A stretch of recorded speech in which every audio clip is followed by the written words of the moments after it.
Allah Teala buyurur ki, "Qad nara taqalluba vecihike fis-sema." Biz sənin üzünü səmaya çevirdiğini görürük. "Fələnuwalliyenneke qibleten terdaha." Səni ürəyimin istəyib razı qaldığın qibləyə tərəf yönəldəcəyik. "Fəvalli vechheke şatral mescidil haram." Üzünüzü Məscid Harama çevirin. Peyğəmbər sallallahu aleyhi və səlləm bundan qabaq hara namaz qılırdı? Qüdsə biz hədislə bilirik. Quranla. Hara namaz qılırdı? 1 il 6 ay. Deməli Peyğəmbər sallallahu aleyhi və səlləm 1 il 6 ay qibləsi olub vəhiy ilə, sünnə ilə, Quranda yoxdur.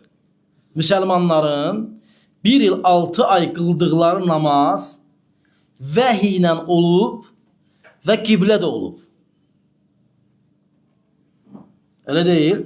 Şatral Məscidil Haram, Məscid Haram Quranla bilirik. Düzdür? Ondan qabaq da 1 il 6 ay qılıblar hara? Biz Qüds deyirik, biz hədisləri qəbul edirik. Miskinlər nə deyir? Yəni, onlar nə deyir? Desələr Qüdsə harada yazılıb?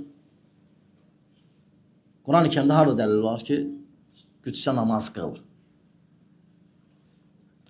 Deməli, Peyğəmbər s.ə.v namazı vəhiy ilə qılıb, qardaşlar. Yəni, Peyğəmbər s.ə.v üzün hara gəldi çevirməyib. Vəhiy ilə qılıb. Deməli, vəhiy ilə Peyğəmbərə 1 il 6 ay qiblə göstərilib. Quranda da yoxdur, sünnə də gəlir. Deməli, sünnə vəhidir. Vəhidir.